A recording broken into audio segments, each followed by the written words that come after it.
Flosstube. I'm Michelle from Michelle's Romantic Tangle, and it is Monday, October 14th, I think. It's Columbus Day. The month of October is just racing by, and I have not got into the swing of things as far as Halloween yet. On Saturday, the boys and I went to the pumpkin patch. My middle son has an October birthday, and so we have been doing the pumpkin patch for his birthday for probably 10 years now. We don't go actually on his birthday because to do all the activities you have to do a weekend, and earlier in the season is better as far as the rain and how busy it gets. Remind me next year if I start talking about the pumpkin patch that I don't like mazes. I love the idea of the corn mazes and the dark maze, but once I'm inside the maze, I'm horrible at mazes. I could wander around aimlessly for probably ever and not find my way out. Usually in the dark maze, depending on the year and depending on how many other people in there with you have flashlights, is pitch black. This year it wasn't hay bales, it was sheets of plywood, and I got deliberately separated myself from the boys. Usually I put a hand on the back of someone's jacket and let them lead me through till the end, but I knew they were going to walk me into the edge of a piece of plywood, and that did not sound fun. So I wandered on my own, and I wandered probably for a good half hour before finally bailing out one of the emergency exits. That's after my son had texted me to mockingly ask how lost I was. I think Leif made it out the real exit. I'm not sure if the other two, his brothers, did or not. Most years I never find the real exit, and that's with several attempts. So I'll put in a picture of what it's like in there. Of course, that picture's with my flash, so it doesn't show what it's like in the dark. It was fun. A little girl was waiting around a corner to jump scare her mother and siblings and got me instead, and that poor mother was just so freaked out that you can't do that to people. I've got 3 boys. I get jumped out at pretty much all the time, so I'm probably the best person she could have decided to do that to.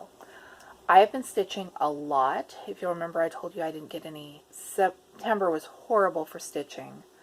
October has been great, and I have done almost all of my stitching project on crocuses and windowsill. I am in love with this kit. I don't know how long I will stay in love with this kit, and I can totally put it back and pick up another of my whips and not feel any guilt, but I am just, right now, the progress I made, my goal for the month was to get the first quarter of it in, which would put me out to here and up to here, and I am so close already. This one mixes their wool acrylic with regular 6-stranded cotton, and I am not quite sure how I feel about that. I need to get these flowers stitched and the area around them filled in, and I'll make up my mind then. I love these realist kits. Somebody questioned the wool acrylic on one of the cross-stitching lists yesterday on Facebook, and I'm surprised at how hostile people are about this thread.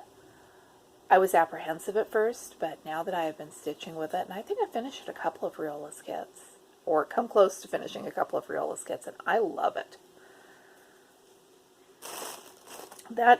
I finished showed you the finished socks in the last video. Started new socks, started a new shawl, did not bring them over here with me, so just trust me, they exist. I have a tiny bit of haul, my 85-cent stitching haul. I went to the Friends of the Library bookstore, and I have been eyeballing this book for months. I have another Sam Hawkins book of motifs and didn't know how much overlap there was going to be between the two, so I have been doing a ridiculous amount of avoiding spending $1 on this book. But look at, these are small. There are like 2 different wishing wells in here, and ooh, look at this one. I got to wondering if I need to check the stitch count and do some actual thinking. Could I put one of these on a Target bag? Because if I'm going to stitch one of my Target bags, I'm going to do it in the craziest way possible. So I decided I was going to go ahead and buy the book. she rang it up as a magazine for 10 cents. And I did correct her and point out that it was a book, but she argued with me and said no, it had been sitting there forever. So after months of debate, I got the book for a dime. At the thrift store, I got this kit. Are those chickadees? I don't know my bird breeds. And I thought at the time that it's waist canvas intended to be used on a t-shirt or sweatshirt. I thought I was going to do it on some blue fabric, and the more I think about it, the more I think I might want to find a blue t-shirt and actually cross-stitch myself a shirt to wear. I don't know why I like these birds so much. The kit was only 75 cents, and the original price on it is $12.99. If you look at what is in there, that is not worth $12.99. For kits with lots of colors, I think the value is there. This one, I don't think, as a new kit, I don't think it was worth it. But what do I know? And I collect cross-stitch kits. I freely admit it, I collect cross-stitch kits. I'm getting a little more selective. Linda Jo Pretty Southern at our last Acorns meeting was talking about, I can't remember how she phrased it. Basically, there's only so much time to stitch, and do I want to spend my stitching time on that? I am still collecting kits and projects way beyond my future time I have to stitch them. But I am using that thought process a little. Do I think I'm going to sit down and stitch this? My taste has stayed pretty consistent over the years, so far it's working out. And I mean, 75 cents is what you would spend to buy the kid a donut at the grocery store, so I'm not going to worry about the 75 cents. At the other Friends of the Library bookstore, I found this. And I kind of wanted to watch this. It's a DVD, in case you can't tell from the thing. When you read the description, it sounds like they're talking about the real Clown Motel. So I remembered the title, figured I'd come home, see if it was on Netflix or Hulu or somewhere we could stream it. Of course, it's nowhere. Redbox doesn't even have it. And then I found the trailer on YouTube. Guys, it was filmed at the real Clown Motel. I can't find the video where I talked about the Clown Motel. We've stayed there.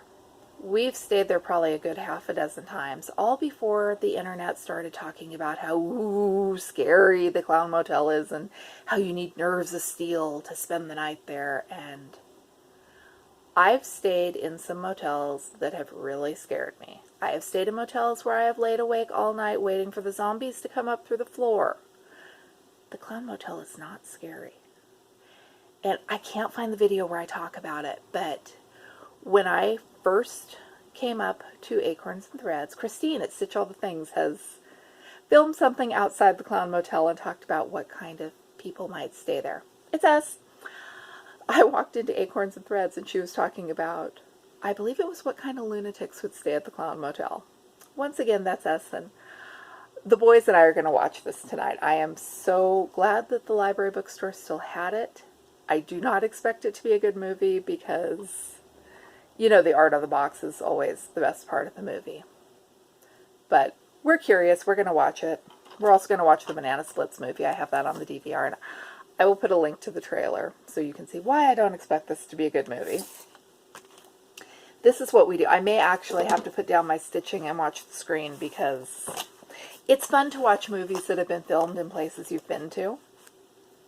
And as many times as I've been to the Clown Motel, I've never been to the cemetery next door.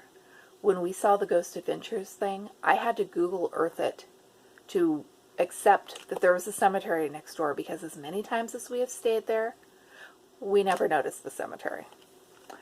I got a bunch of really great cross-stitch books at the library this week that I'm going to do flip-throughs of.